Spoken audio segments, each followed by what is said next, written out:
Air travel is about to change, and most passengers don't see it coming. In 2026, airlines stop being flexible and start enforcing carry-on rules exactly as written. Bags that used to pass now get flagged at the gate, extra items get counted, and surprise fees become common. If you're still packing the way you did before, you're at risk. But if you know what actually changed, you can avoid the fees and board without problems while others get stopped. Number 1. The real reason airlines are getting tough. Airlines are not changing carry-on rules because they want to upset travelers. They are doing it because the current system stopped working. For years, airlines encouraged passengers to avoid checked bags by charging high fees. That strategy worked too well. Today, nearly everyone tries to bring everything on board. Overhead bins were never designed for this volume. Most overhead bins were engineered when carry-on bags were smaller, softer, and less structured. Modern carry-ons are taller, harder, and packed to the limit. Add backpacks, laptop bags, totes, and personal items, and the math simply doesn't work. The result is chaos during boarding. Passengers stop in the aisle, rotate bags, search for space, reopen bins, and block traffic. This slows boarding dramatically. In aviation, time equals money. Every minute a plane sits at the gate costs the airline. Late departures create a domino effect. Missed connections, delayed crews, aircraft stuck at wrong airports, and angry passengers. In 2026, airlines decided this problem can't be absorbed anymore. Instead of fixing it operationally, they are pushing responsibility onto passengers. This is why enforcement happens at the gate, not in the air. Once boarding starts, it's too late to fix the problem. Airlines would rather stop a passenger before they board than let that passenger cause a 5-minute delay in the aisle. That's why gate checks feel more aggressive. It's not personal. It's a time management decision. Another factor is accountability. Airlines are now judged more strictly on-time performance. Regulators, airports, and passengers all track delays more closely than before. Overhead bin delays are now officially recognized as a boarding efficiency issue. That means airlines are incentivized to eliminate anything that slows boarding. Oversized carry-ons, extra items, and passengers who clearly exceed limits. In 2026, airlines are no longer optimizing for passenger comfort at boarding. They are optimizing for speed. If your bag setup looks like it might slow things down, you become a problem they want to eliminate quickly. Number 2. Nothing changed is only half true. When airlines say, "Our carry-on policy hasn't changed," they are technically correct. The dimensions on the website often remain the same. 1 carry-on, 1 personal item, same numbers, same wording. But the experience at the airport feels completely different. And that's because enforcement rules are not the same as public rules. Public rules exist for marketing and legal clarity. Enforcement rules exist for operational efficiency. In the past, these two worlds were loosely connected. Gate agents had flexibility. If a flight wasn't full, they might ignore a borderline bag. If boarding was calm, they might let extra items pass. In 2026, airlines want consistency. They don't want passengers arguing, but last time they allowed it. They don't want gate agents making judgment calls under pressure. So internal guidance now emphasizes strict, visible compliance. If the bag doesn't clearly fit, it's stopped. If the item count isn't obvious, it's questioned. This removes ambiguity, but it also removes forgiveness. Travelers who relied on flexibility are now shocked. They didn't change how they pack, but the environment changed around them. A bag that worked 5 times before may fail the 6th time. Not because it's different, but because tolerance is gone. Another key change is documentation. Airlines increasingly rely on internal metrics to evaluate boarding speed. If a gate agent allows too many exceptions and boarding slows, that reflects poorly on performance. This creates pressure to enforce rules more strictly, even when the agent personally sympathizes with the passenger. So when travelers hear "nothing changed," what they should understand is this: the rules didn't change, but the consequences of ignoring them did. Number 3. Digital boarding means your bag count is tracked. Boarding today is not the same process it was 10 years ago. Digital boarding passes, mobile apps, tablets at the gate, and automated boarding sequences changed how airlines manage passengers. While airlines rarely explain this openly, these systems make it easier to identify anything that disrupts boarding flow, including too many bags. Gate agents now work with real-time data. They see boarding groups, passenger counts, and boarding progress. When boarding slows, they are expected to fix it immediately. One of the fastest ways to do that is to stop passengers who look overloaded. This doesn't require scanning every bag. Human behavior is enough. A passenger carrying multiple visible items stands out instantly. A passenger juggling bags, adjusting straps, or rearranging items looks like someone who will slow down boarding.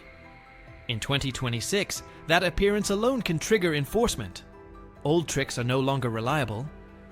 Wearing a sling bag under a jacket, carrying a pillow, holding a shopping bag just for boarding. These tactics used to work because boarding was less controlled. Today they work against you because they signal inefficiency. Digital systems support this mindset.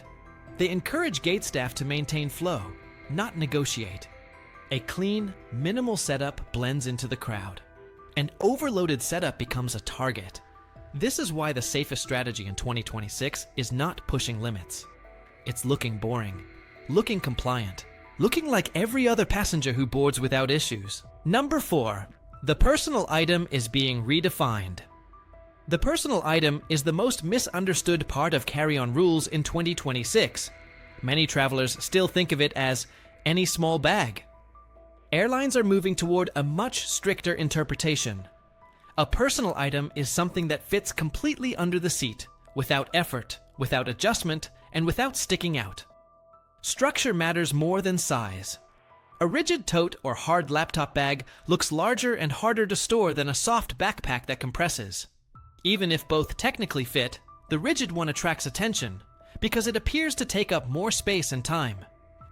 Visibility also matters.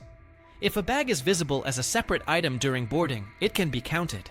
Wearing a belt bag, sling, or pouch does not make it invisible. In 2026, the idea that it doesn't count if you wear it is fading fast. If it's clearly a bag, it can be treated as one. Airlines are also watching how personal items behave under the seat. Bags that protrude into foot space or stick forward create discomfort and complaints. To avoid this, airlines prefer personal items that slide fully under the seat and disappear. That's why low-profile, unstructured, compressible bags are winning in 2026. They don't look bulky. They don't slow down seating. They don't invite questions. Structured personal items do the opposite. In 2026, the personal item is no longer an afterthought. It's the most common reason travelers get stopped. Understanding how airlines define it in practice, not in theory, is essential to avoiding fees, gate checks, and stress. Number 5. Europe and Asia. Weight limits come back. Hard for travelers flying internationally in 2026, especially to Europe and Asia. Weight limits are no longer something you can ignore. For years, many passengers focused almost entirely on size. If the bag fit in the sizer, they assumed they were safe. In 2026, that assumption is dangerous. Weight has returned as a serious enforcement tool, and in many cases, it's even more unforgiving than size. On many international airlines, especially low-cost and regional carriers, carry-on weight limits are strict and clearly defined. 7 kilograms is common. 10 kilograms exists on some full-service airlines. What makes 2026 different is where enforcement happens. Instead of weighing bags at check-in, airlines increasingly weigh them at the gate. At that point, your options are limited. You can't easily repack. You can't move items into a checked bag. And you're under time pressure, surrounded by other passengers. Gate weighing is strategic. Airlines know that once you reach the gate, you are committed. If your bag is overweight, the fastest solution is to charge a fee or force a gate check.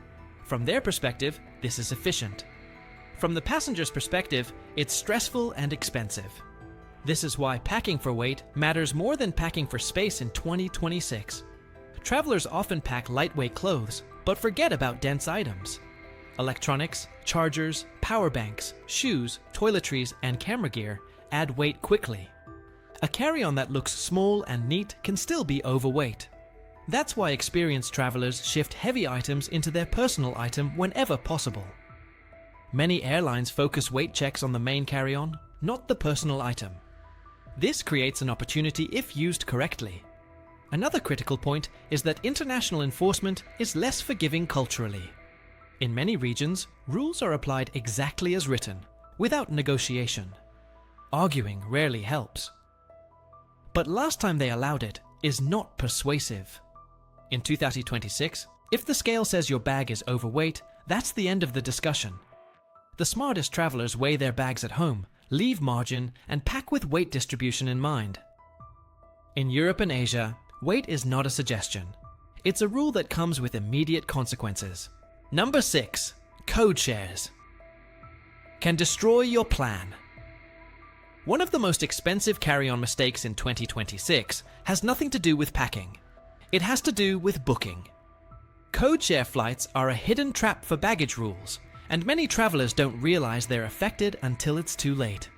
When you book a flight, you might see one airline's name on your ticket, but the plane you actually board may be operated by a different airline.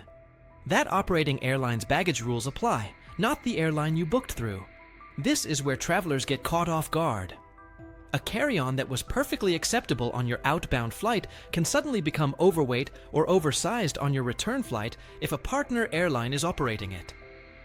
This happens frequently on international routes. The outbound leg might be operated by a US airline with more relaxed policies. The return leg might be operated by a European or Asian partner with strict weight enforcement. In 2026, airlines are less willing to honor another carrier's baggage tolerance. They enforce their own rules, and they enforce them strictly. This is why checking only the airline you booked is not enough. You must check the operating carrier for each segment of your trip. This matters even more on multi-leg itineraries. One segment can be fine. The next can trigger fees. Travelers often assume consistency across the entire trip, but in reality, each flight can follow a different rulebook. The safest approach is to identify the strictest airline in your itinerary and pack according to their rules. If one carrier allows 10 kilograms, but another allows only 7 kilograms, pack for 7 kilos. If one carrier has smaller size limits, follow the smaller limit. This conservative strategy saves money and stress. In 2026, ignoring code share differences is one of the fastest ways to get surprised at the gate. Number 7. Choose bags that look small. In 2026, compliance is not just about measurements, it's about appearance. Airlines increasingly rely on visual judgment before they rely on measuring tools. If a bag looks oversized, it's more likely to be checked, measured, or weighed.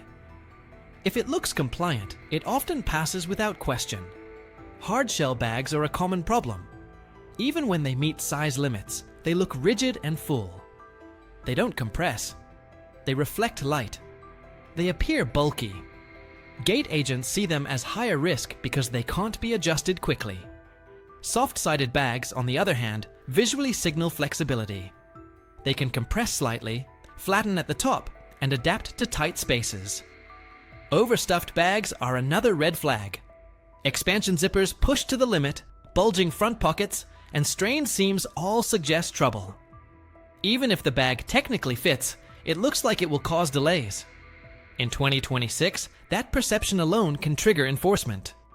The most successful carry-ons share common traits: soft sides, rounded edges, minimal external pockets, no protruding handles, and no visible bulges.